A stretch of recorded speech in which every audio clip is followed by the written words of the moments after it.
guys, what's up? Um, just woke up this morning, watched a couple videos, and I was inspired to basically do this chapter this morning. So, I'm going to kind of just wait a little while, wait for some people to come on, get my tea ready, wait for some people to come on. So basically, I woke up this morning and I want to do Matthew chapter 7.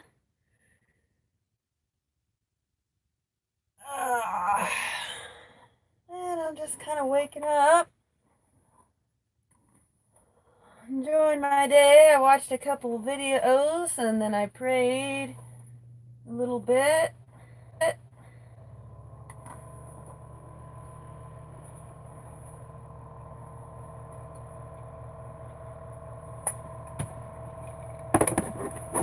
Just kind of waiting a couple minutes here.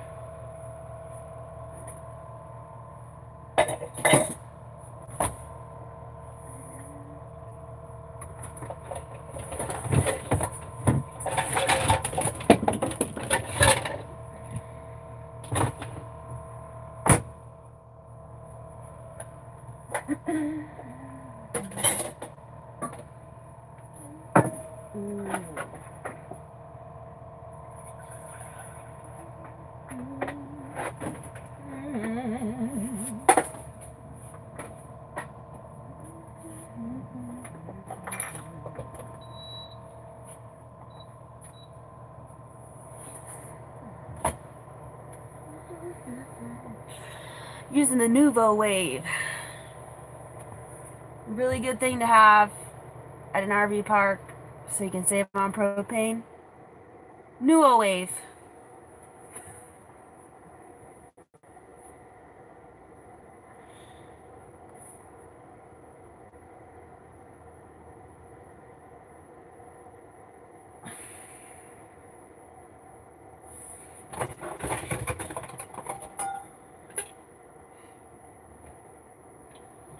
Waiting for people to come on. Making some tea.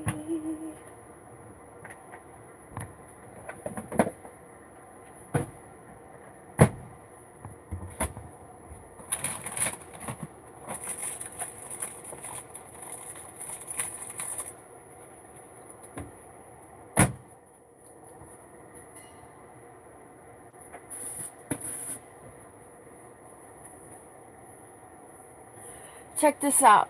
Trust in the Lord and find new strength. Isaiah 40:31.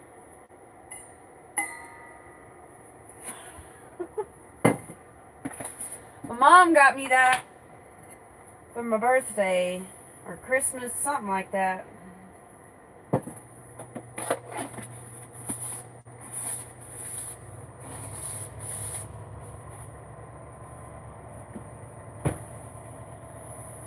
Oh yeah, it was Christmas. She got it for me for Christmas. Making some tea, waiting for people to come online.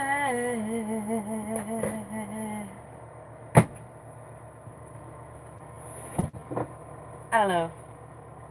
Hello, just making some tea, waiting for people to come online. Gonna be doing Matthew chapter 7 here in about 5 minutes.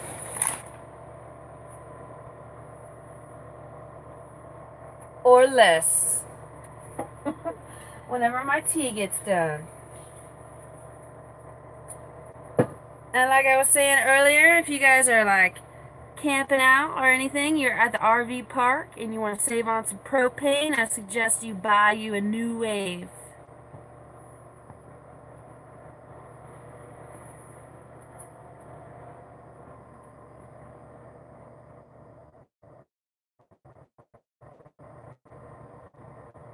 If you live out of a trailer like me and you go to the RV park off and on, you're going to be wanting your NuWave.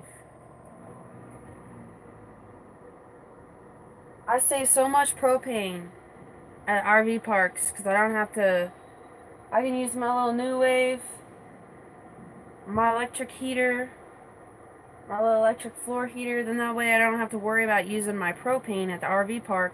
Then that way I'm only strictly using my propane when I'm dry camping.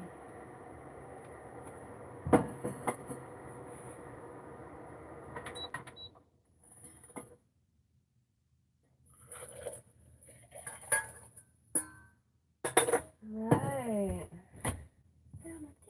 Together.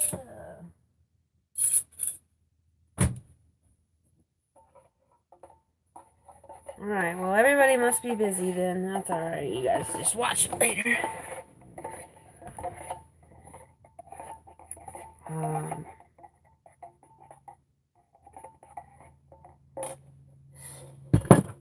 Alright, so let's jump right into this, you guys. Let me get my notebook out. Okay. Matthew chapter 7. Judge not that ye be not judged. For with what judgment ye judge, ye shall be judged, and with what measure ye met, it shall be measured to you again. So basically, however you judge people, God's gonna judge you. However you forgive people is how God's going to forgive you. So we really need to think about those things and analyze ourselves when it comes to how we're judging people, how we're forgiving people. Because God's going to judge us. What are you doing? God's going to judge us based on those things. And why beholdest thou the mote that is in thy brother's eye, but considereth not the beam that is in thine own eye? So again, we need to be looking at ourselves. We need to be analyzing ourselves. And God is going to judge us by the way we judge others, and He's going to forgive us on the way that we forgive others. So we need to analyze ourselves. Or how wilt thou say to thy brother, let me pull out the mote out of thine eye, and behold, a beam is in thy own eye? Thou hypocrite, first cast out thy beam out of thy own eye, and then shalt thou see clearly to cast out thy mote out of thy brother's eye. So basically, if you're a hypocrite, if you're going to sit there and scold somebody about their sin when you do the same things, kind of thing. Like, they that cast the first stone kind of thing, too, is what I feel like the Father's saying here. Give not that which is holy unto the dogs, neither cast ye your pearls before swine, lest they trample them under their feet and turn again and rend you. Basically, don't give good things to the wicked because they're gonna trash it. It's like throwing your pearls out there for a thief and expecting a thief. That was so funny, you guys.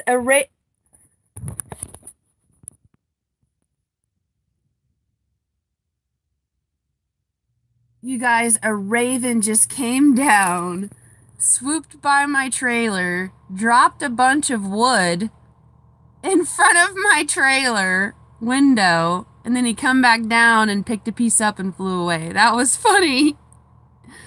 This raven out here has been being really funny with me at this RV park that I'm at right now.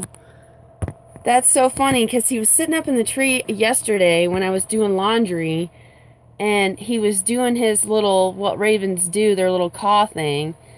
And I knew it was a raven because I know what they sound like. And I opened my door and I said, "What up, Raven? Raven." And then this morning, you guys just saw him fly away. But that was funny because he flew by the first time and he dropped some pieces of wood. And then you guys caught the tail end of him flying away. But then he come back in and picked up a piece of wood. And by the time I got my camera turned around, you guys saw him fly away. So that was funny. I love it when those kind of things happen. Uh, I don't know. God, the the Father in heaven just uses birds with me. That's just how it is. That's just how he works with me. This is how it is. So where was I? Sorry, I forgot to turn my alarm off. Um, so yeah, when it says cast ye pearls before swine, to me that's like casting out your pearls out on the table or something in the middle of the ghetto and expecting a thief not to come out and steal them, like, so let's not give righteousness to the wicked because they're going to trample it. Don't give which is holy unto the dogs, neither cast your pearls before swine, lest they trample them under their feet. They just trample them under their feet and ruin it. So, um,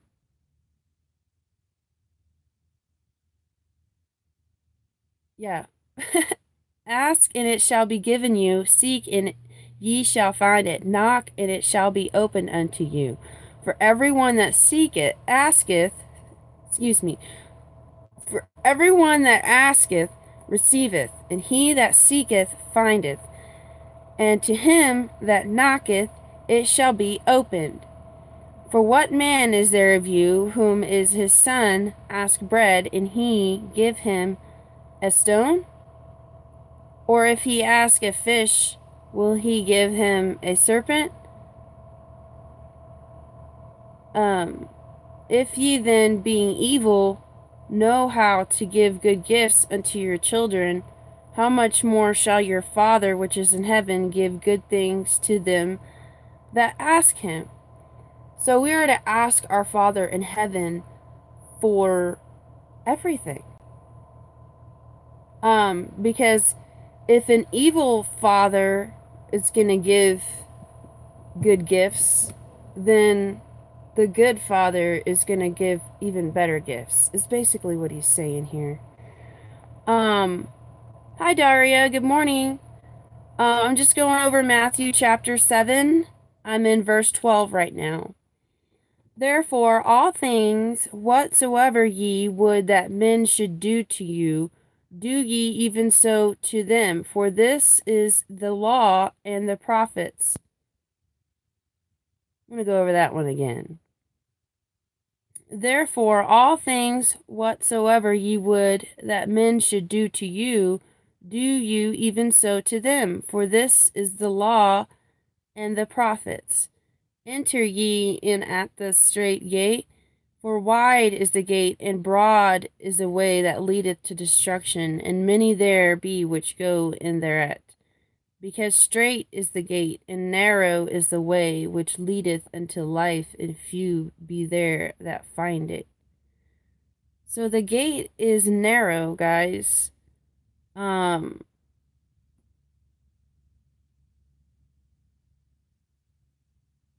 when I read verse 12, to be honest, this feels like you should do, because it says men should do to you, do ye even so to them. So what people do to you, do to them. And it says, for this is the law and the prophets. That's what I feel like when I read that, what it says. And I'm a new reader of the Bible, so I just read it how I think what it says. I mean, to me, that's what it literally says.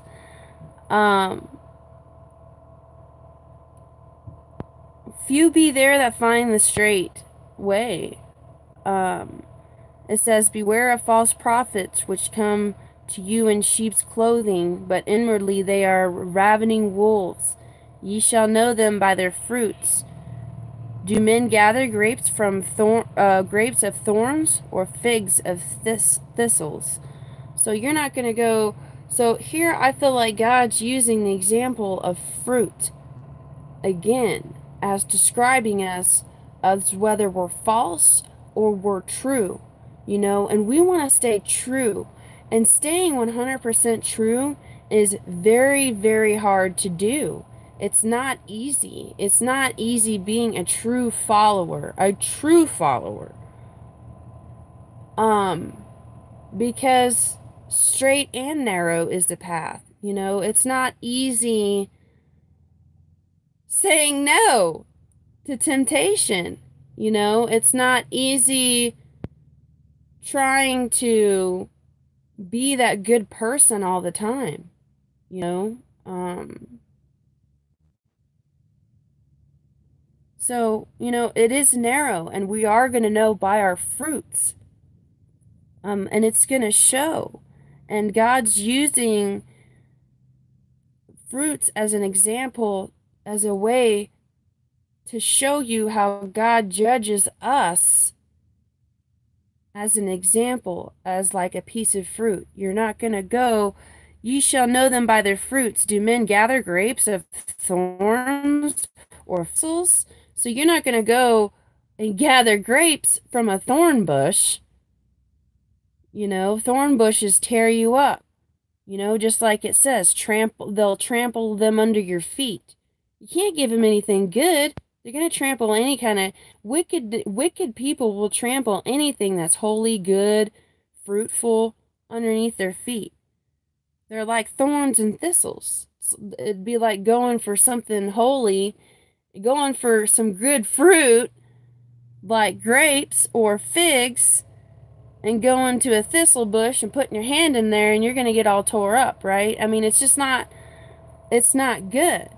I'm trying to use examples of the way God is using examples in a way of knowing them by their fruits. You're not going to want to go find knowledgeable, godly information from thorns and thistles. You know what I mean? You're going to want good fruit. And that's what God wants. He wants good fruit. Just like this banana has bruises on it, but it's still good eating. Still good fruit. So we need to make sure that even though we're not perfect, there's bruises on here. Even though we're not perfect, but we're still good fruit.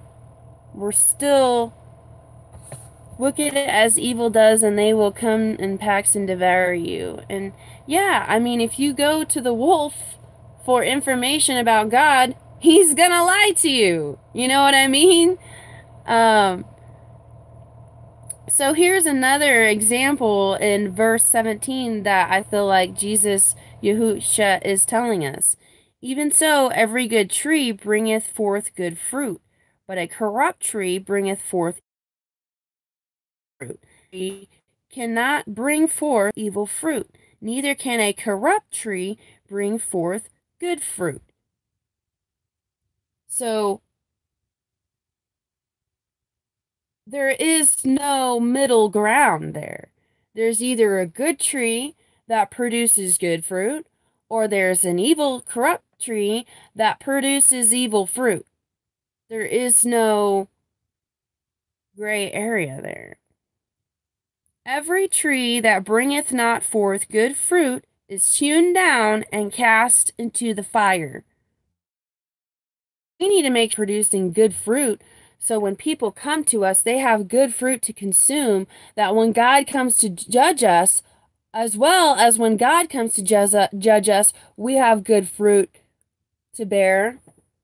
But so when God judges us, not only do we have that good fruit to bear for him to have, in his honor and his glory, it's like casting our own crown to the Father in heaven.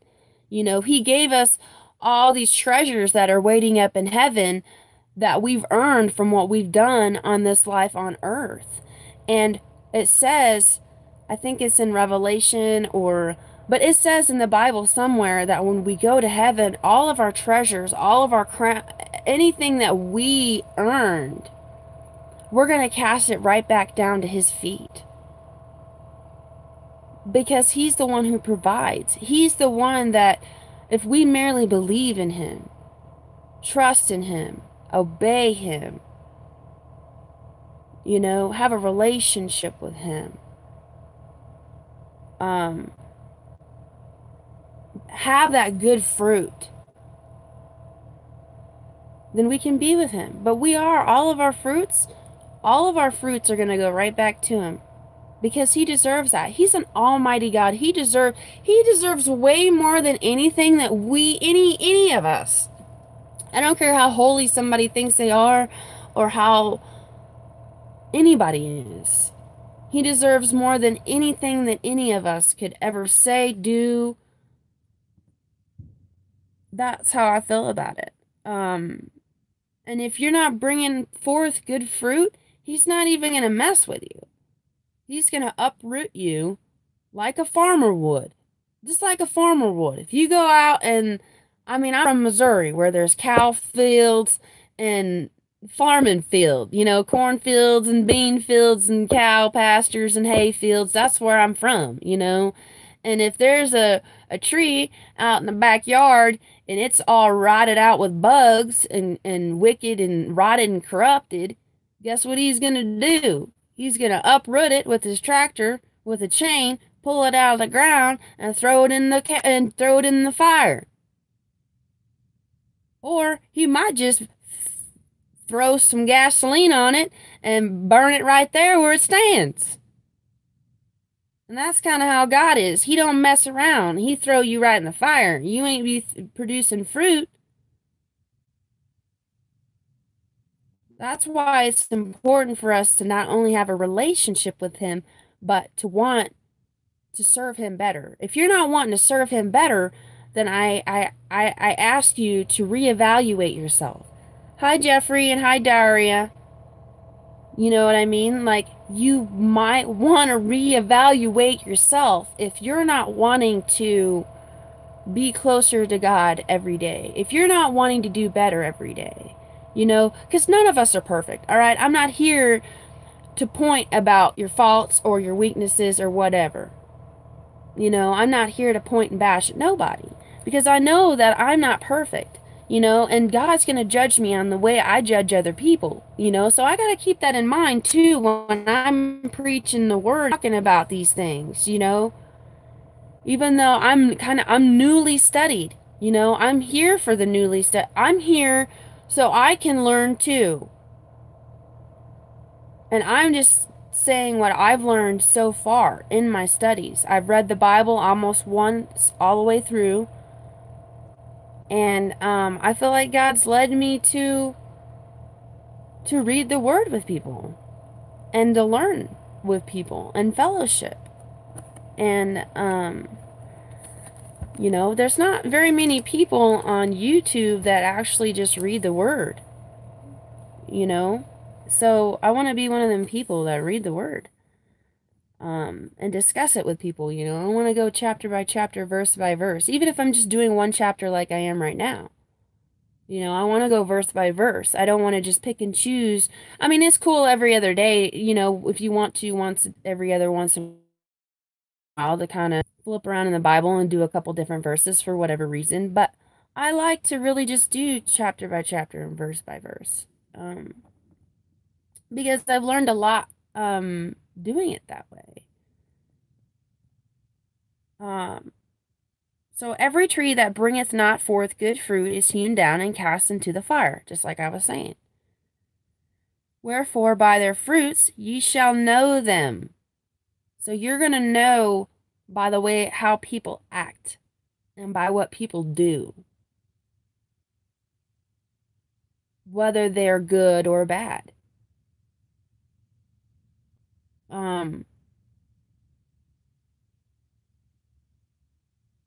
There's a difference between judging somebody and learning somebody. Now, when you're judging somebody, I feel like that's when you're pointing your finger at them and you're like, I do better than you, or you're a piece of, crap, or you'll never amount to nothing, or, you know, trying to play God and say, you're going to hell. That's what I feel like that's when judgment comes in. But it's different to discern and be like, okay, I can obviously see this guy is no good. And my gut tells me that there's something up with this person, this guy or gal. And I probably should just not associate with them anymore. I'll just pray for them. I'll pray for them and I'll love them from a distance. That's discernment. Um, you're not necessarily judging them because you're not saying, oh, I'm better than them, or they don't have this, this, and this right, or obviously they're a piece of shit crap person and they're not going to heaven. You know what I mean? And that's just not right to judge somebody that way. Even if you feel like that might be the right judgment, and it could very well be. I mean, look at like molesters and murderers and rapists and really bad, wicked people. Those people are going to hell, especially if they don't repent of it. I'm not saying listen, sin is sin is sin, and it's hard to believe that God would forgive somebody like that, but those kind of people can be forgiven. Um, God is the judge, you know? But So I'm not here to say those things about those people, but I can discern myself away from those people and pray from those people from a distance and have hope that those people will change their ways. But I mean, just talking about the people that we think sin less, like the people that aren't murderers, they're not rapists, they're not molesters, but they're thieves, they steal, they're liars, they're mean to people, they're bullies, they insecure, or they have this ego or whatever. You can tell by the way they present themselves whether, and God always gives me a gut feeling.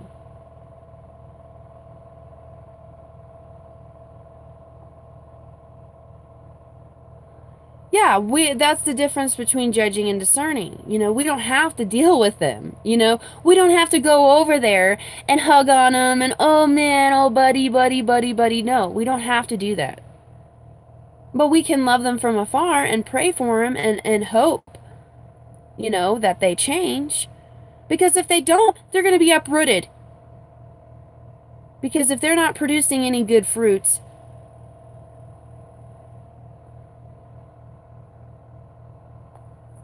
we want to be producing good fruits for the Father in heaven. We want to be producing the good fruits for the Father in heaven.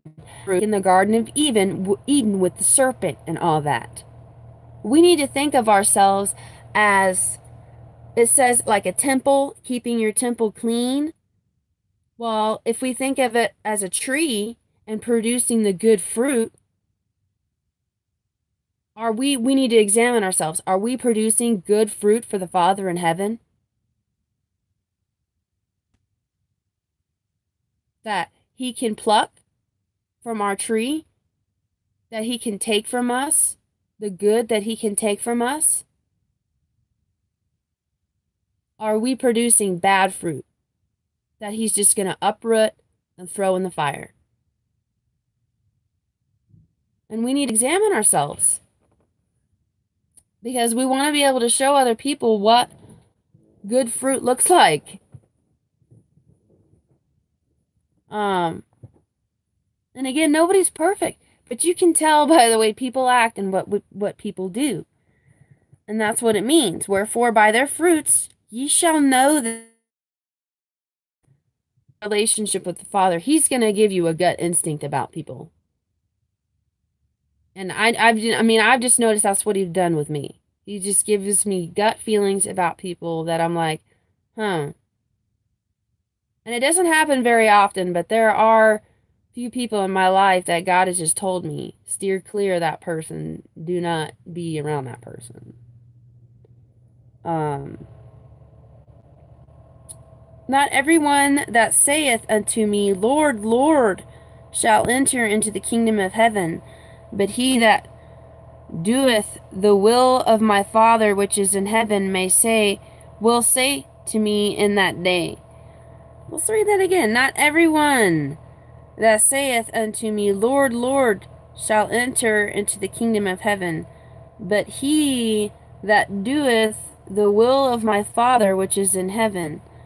So we need to be doing the will of the Father which is in heaven. We need to be asking him and praying to him every day for what his will is for us in our life. And we need to be, like I said, if you're not trying to do better, if you're a believer and you're not trying to do better for the Father in heaven every day, then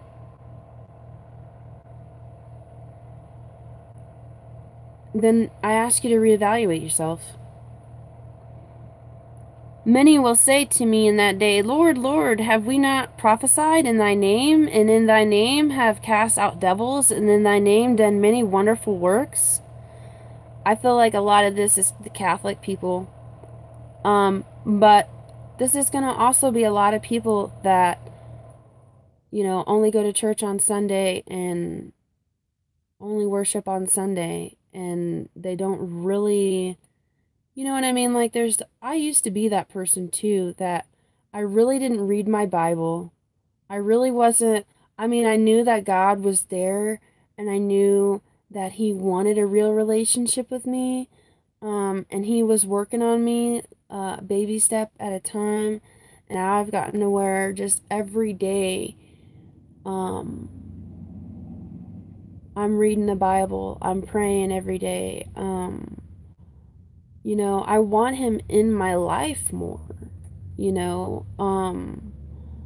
I want to be a better Christian. I want to be a better believer, I want to learn more. I want to, do better, and I fail every day. I fail every single day. I find myself, going on a walk when, I probably should be doing my Bible study more, or I should be doing this or that more.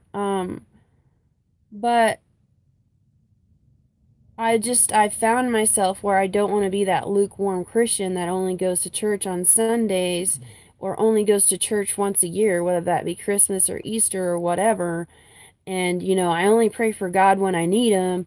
And, I bought a Bible, but it sits on my desk for years and years and years and years and years and just collects dust. And you don't even read your own Bible and wonder why people don't come to you for any information about God, because you're not reading your Bible. You're not praying on your good days. You're only praying on your bad days. And God is not this genie in a bottle, that you can just rub on the side and I need you, sir. Can I get my 3 wishes? You know what I mean? So it's, God wants a real relationship with you. How would you feel if that's how you were for somebody in your life? The only time I want you around is when I need something. But you know what? Life's going good right now. I don't need you right now. I'm having a good day. So don't come over here. I don't need you today. Okay? I only need you on my bad days. I know you're the manager, and I know you're the boss.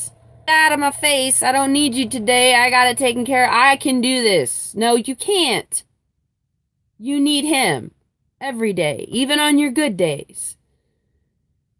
Because even on your best day, that you think, I am just so good today, I helped this person, that person, and I prayed 54 million times, and I did a really good message on YouTube, and I did all this good stuff today, man. And you're walking and you're like, man, Father, I'm doing so good.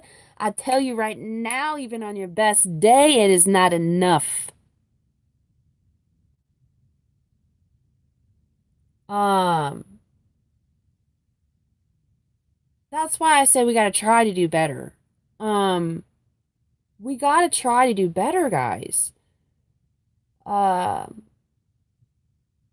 no, we're never gonna be perfect. Yes, we're gonna stumble, but people notice. People notice lukewarm Christianity and they don't want nothing to do with it. And it ain't saving nobody sugarcoating it. It really isn't. And it took me a while to get to the point of what I'm talking about right now, guys. Because I used to be lukewarm. And I ain't saying I'm perfect, but I tell you what, I used to be lukewarm, where I didn't even read my Bible. Okay, look, I've had this Bible since I was a child. And I'm just now reading it all the way through. Because I'm like sitting here like, do you really want a relationship? You know what I mean? Do you really want a relationship, Ashley? And you ain't even reading your word. You ain't even reading the word.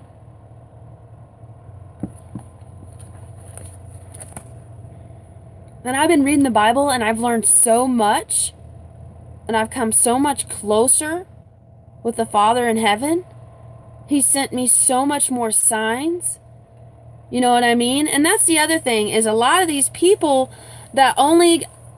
I used to be one. I just went to church on Sunday, say my little prayer, you know. But it's just... it's not enough. It's not enough. Not enough. It's not enough. And God deserves so much more of my time. And, you know, I'm getting ready to start my job here soon in a couple weeks. And it's like, you know, I almost would rather just go live in the woods and not have a job and spend all of my time with the Father in heaven. You know, I wish I could. Um, but yesterday, you know, I was kind of lazy yesterday. I didn't really, I mean, I read a couple chapters, but I didn't do any Bible studies. I didn't, you know what I mean? I mean, I did the laundry. I didn't really, you know, so I mean, I'm not saying that we're perfect. I'm not saying that it has to be, you know, you know, every single day, you know, but it's just, if point blank, if you're not wanting to be closer to the Father and you're just kind of like putting your Bible up on the shelf and it's collected dust and you've had it for years and years and years and you haven't really opened it, you know, you only pray on your bad days, you kind of forget God on your good days, you know, then you really kind of need to reevaluate yourself into your fruits. That goes back to the fruit thing. Are you producing fruit? Because you can't just be a tree, a stick in the woods. You know, we need to be growing fruit. And the only way we can do that is to be uprooted with Jesus Yahusha. And the more luscious our fruit is, the more we shine for Him. And the more we shine for Him, the more He shines to us and through us. People are going to see that. People will see those things. That's why it says their fruit.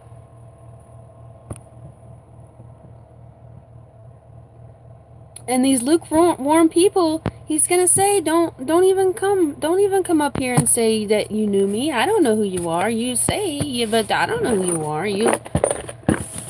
You're not doing my will. You're not producing good fruit. You know, you're just a stick in the ground. You know? Basically, is what He's saying. Verse 23. And then will I profess unto them, I never knew you, depart from me, ye that work iniquity, ye that work lawlessness, is what some of the other ones say. So we do have a God that has a will and a law for us to abide. And it's for our own good. It's not so he can, oh, you didn't abide by this law today? Whoop-a-cha! Lightning bolt on you, like he's not like that. It's he's doing it for our own good. He's given us the law for our own good. Because he wants us to live a happy, joyful, good producing life. Not a life that is not fruitful. I mean, that's living life in vain if you're not producing, you're not leaving any impact. When you leave and you die, are people going to know you? Or are they going to forget you? Because you didn't leave anything fruitful to impact who you were and how you impacted, like Martin Luther King, how he impacted people with his belief and his faith. That's somebody that I'm like, you could see it through that man. You know what I mean? Like, you could see his fruit and his light shine. You know what I mean? Like, that guy is amazing to me. Like, and when he died, did he not leave such an impactful message? Positive, impactful, fruitful. And that's what we need. I mean, we're not all gonna be, big Martin Luther King, important people.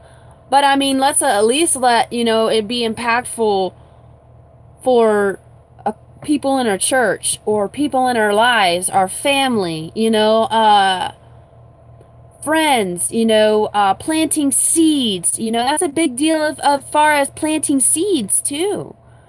If you're not, sorry guys, I lost Wi-Fi for a minute there, but so we need to be impacting others. We need to be, thank you, Daria, but we need to be impacting each other with the word. We need to be trying to reach other people that need to know, that God wants a real relationship with him. And in order to have a real relationship with him, you have to have a real relationship with him too. Where it's just, God, give me, give me, give me, give me, give me, give me. Give me, give me, give me. Give me. I want it all, but I don't want nothing to do with you. I don't want to follow any of your laws. I don't want to read the Bible. I don't, I want to be cool out in the world that way. And I only want to call on you and believe in you when I need you. And I'm going to go to church and stuff because it looks good. It makes me look good when I go to church to my family and to those important people that I don't want to disappoint. But when I'm out doing my thing, and I'm out on the fly, I'm going to leave you behind, Father, because you're uncool. That's lukewarm. And I used to be like that.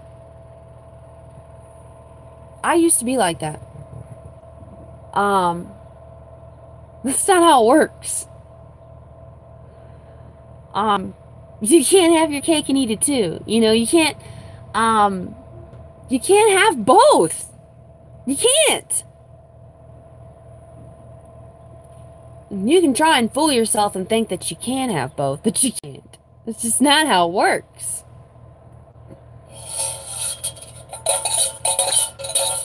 Yeah, see, let this trust in the Lord and find new strength.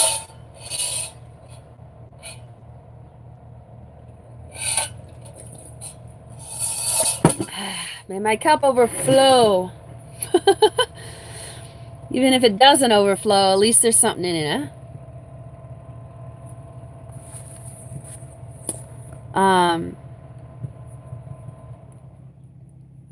Like I've been telling you guys, make sure you keep your lanterns full.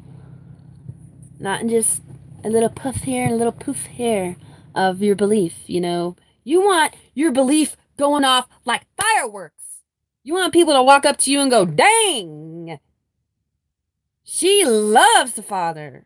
Like, wow, that might be a little much for some people, you know, but you don't want these little bottle rockets. And then, you know, you don't even see anything for months. And then maybe one more. You want every single day, every single night, you want going off the Father, you know? And like I said, yesterday I was kind of, you know, kind of bottle rocket. Today I'm kind of a little more, got a little bit more going on with the Father today. You know, so it's okay to have your rest days, you know, but let's make sure that we have a real relationship with him, that we're not just calling upon him, oh, I have a bad day today. I need you today. But, you know what I mean? I mean, that's not a real relationship. It's not real, and it's not going to produce real fruit either. You know? We have to want to really be trying for the Father, you guys. We can't just be lukewarm. Living life is great, but make sure you're living life more with the Father in heaven, because he deserves it. He deserves it. Not only does he deserve it, he's willing to give you happiness in return. He wants you to live a happy, successful life. And you're really not going to be 100% happy without him. And without doing what he's trying. The law is here for us. If we were to truly live by the law, we would really actually be more happy than we could ever be at our own way. God truly wants us to be happy. He really does. He really does want you to be happy.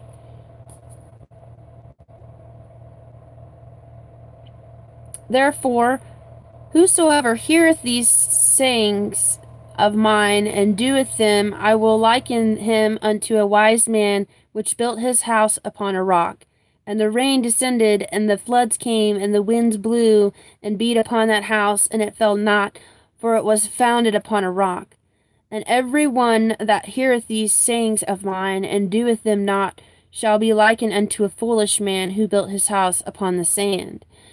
And the rain descended, and the floods came, and the winds blew, and beat upon that house, and it fell. And to get us to build a strong relationship with him, so that when the storms come that happen in life,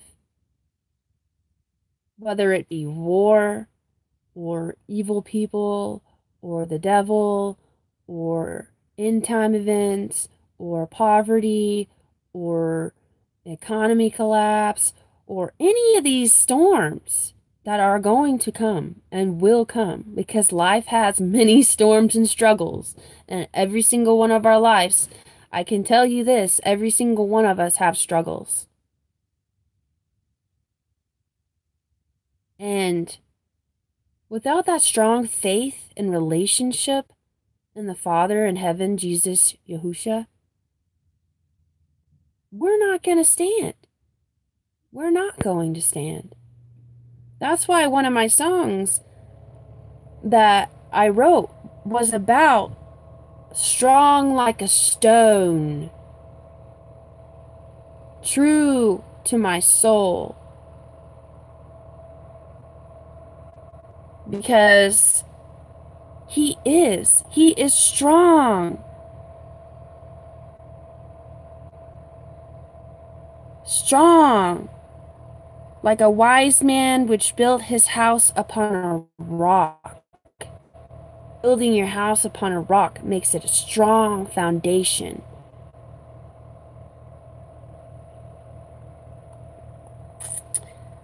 And then the last two verses. And it came to pass, when Jesus had ended these sayings, the people were astonished at his doctrine, for he taught them as one having authority, and not as the scribes. So he was talking like, this is it, guys. This is how it's done. You know, he wasn't sugarcoating it. So yeah, we really need to thoroughly examine ourselves. That plank that we have in our eye, that sin that we need to work on getting rid of. No, we're not perfect. We all have our spots and bruises. The main point is, I feel like the Father is getting in this chapter, is produce good fruit. Produce good fruit. It's not about the dirt and the bruises. It's that it's worthy of eating and being edible. Just like the fruit tree that he was talking about, having good fruits. And the ones that aren't good fruits, that are spoiled fruits or wicked fruits, he's going to uproot them and throw them in the fire. So let's make sure we have the good fruits. No, we're not perfect. We're going to have our scratches, bruises. But I tell you what, I'm going to eat this banana. And it's going to be good, and it's going to provide energy. And it's going to help me get through my day of my tasks that I need to get done today.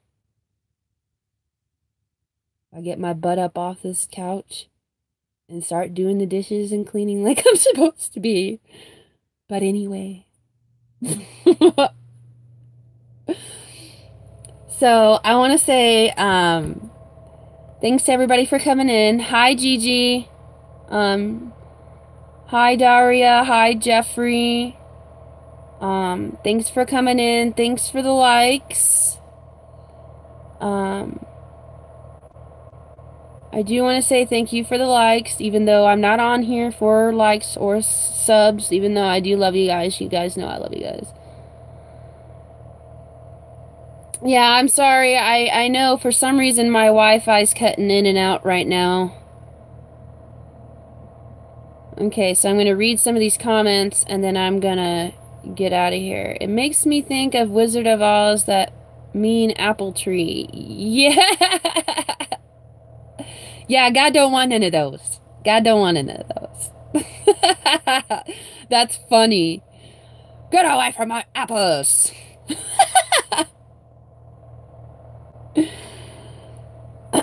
Sorry, I got a very vivid imagination, so I laugh at my imagination most of the time. Somebody will tell me something and then my imagination goes off and then I laugh at my imagination. Anyway, it's just me. The making of the movie Wizard of Oz was a miracle in itself. I hit the like button. Thank you, Daria. If you feel disappointed in ourselves, it means we are trying hard. You know, I feel like the disappointment is also part of being convicted.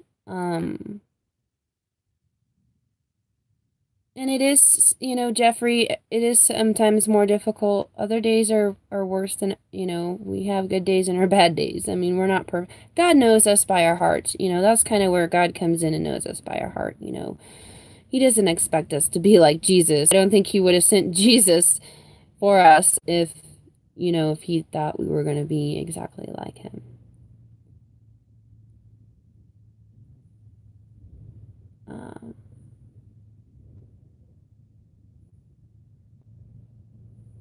Where's the raven? I had a raven come in earlier in my video. You might want to watch it earlier in my video. I kind of got him when he flew away, but it was really cool. He flew in and he dropped a couple pieces of bark in front of my camper, right in front of my window, like right at the beginning of my message. And he circled around back and he picked up a piece of the bark and flew away, and it was really cool. And what's funny is yesterday I could hear him up in the tree by my camper, and this is a big RV park where I'm at right now. And because I had to flush my stool, and I had to get water, and I had to do laundry and things like that, because I'd be camping out a lot, but I gotta come to an RV park sometime, you know, and get some things done. But so I'm here at an RV park, and yesterday I was doing my laundry, and I'm getting my laundry together, you know, separating them, putting them in baskets in here, and I could hear this raven clucking, and flapping his wings and stuff. And I'm like, even the dog looks out the window like there's a bird. And I open the door. I already knew it was a raven because I know what they sound like. And I look up in the tree, and there he is. He's sitting in the tree, and it was almost like he was talking to me yesterday, all day yesterday. And then today, I'm sitting here reading the word and talking about Matthew chapter 7, and he flies by and he drops some pieces of wood, and he flies back in, he picks up a piece of wood and flies away. And I only got the fly away part. But you should be able to see it, unless the connection cut out, which it's cut out a couple times, so I'm sorry about that. And I wanted to say at the end of this video, thank you everybody for coming in. Thank you for your likes, thank you for your subscribes.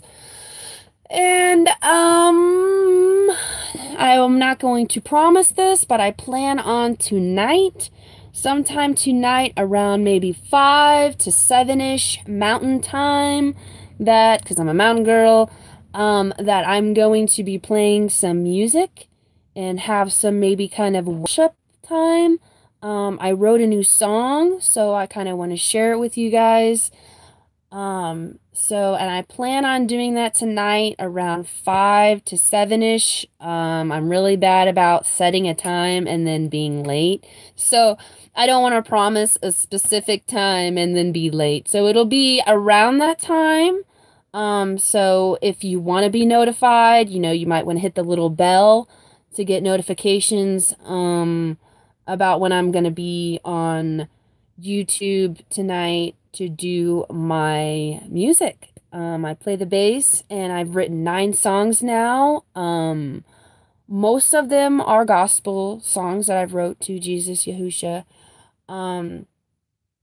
I think it's like 5 out of 9 of my songs are about Jesus. So, and I'm really proud of that. And I'm hoping that maybe here sooner or later, I will have enough money saved up to go to a studio and maybe make a little CD, because I have 9 songs now. And, I've been playing the bass for a long time, since I was 18. And I'm in my 30s now. And so yeah, I've been playing it for a good while, like 12, 13 years, something like that, at least. But when I was young, I kind of played it off and on. Like, I played it for a while, and then I set it down for a year, and then I'd play it for a while, and then, and then now, here recently, when I've been camping, and actually the last 4 years, I've really been playing my bass really hard and just really going at it and making music, and and now that I've really been, this last probably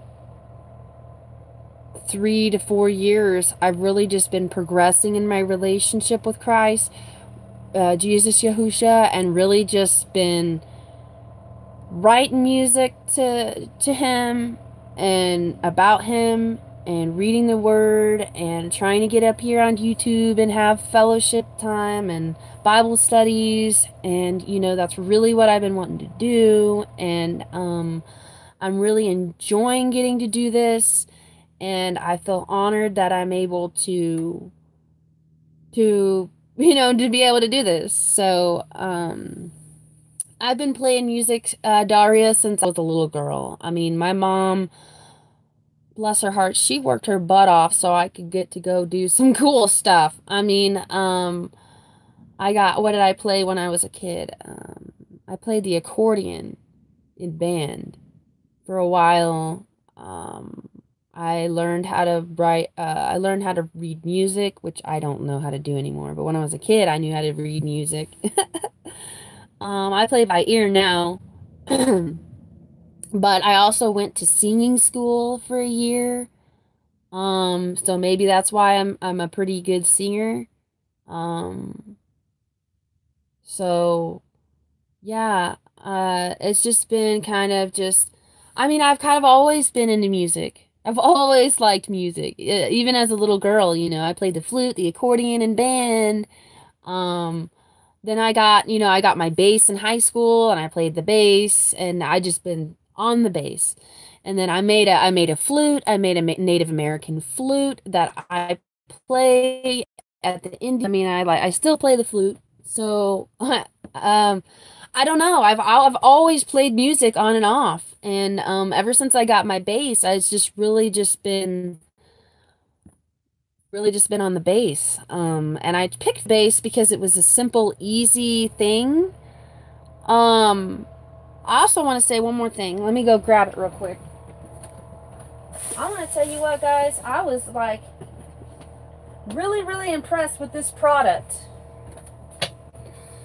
Now, if you got an electric instrument and you want to go travel, and you're like, you feel stuck because, oh, I'm not going to be able to play my electric bass or my electric guitar, well, I have a solution for that excuse, and it is this little guy right here. And it's called the Vox. Just the Vox. And this one is for the bass, and it'll say guitar down here if you have a guitar. And basically what it is it's a little mini amp, you guys. And it's freaking awesome. It is so cool. I didn't know that these even existed. But I wanted to share this with you guys because this little beast, this little bad boy right here is so cool. You'd be out in the woods, right? And it takes 2 AAA batteries. Yeah, 2 AAA batteries right here. You just slide it open, 2 AAAs. Super cool. And I'd say I've probably run it maybe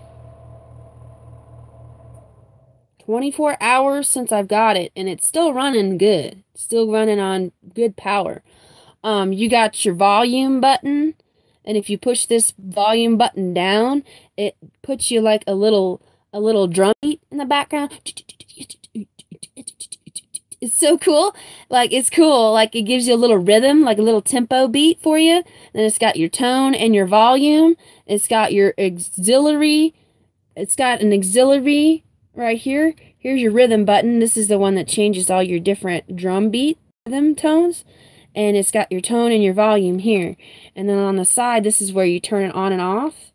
And then this right here is where you put in your headphones. And it's really, really nice if you're camping and you're like, man, I don't have an acoustic guitar. All I have is an electric guitar or an electric bass. And really cool. And the side piece right here rotates. Nice, compact for storage. Then that way you can kind of just, you know, put it next to your amp or whatever. So I just kind of put my headphones in here and I just roll it right up. So, really, really cool thing if you're camping out all the time. So, what are you guys laughing about? Oh, thanks for telling people, Jeffrey.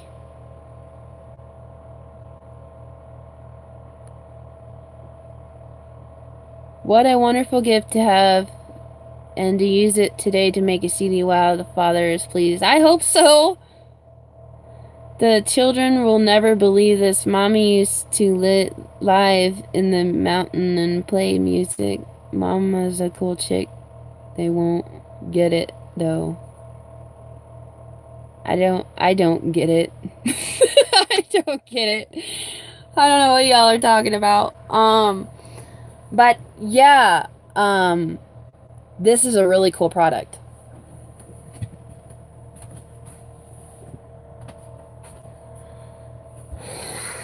I don't know who Moms is because I don't have no kids. But maybe you're talking about somebody else. I don't know.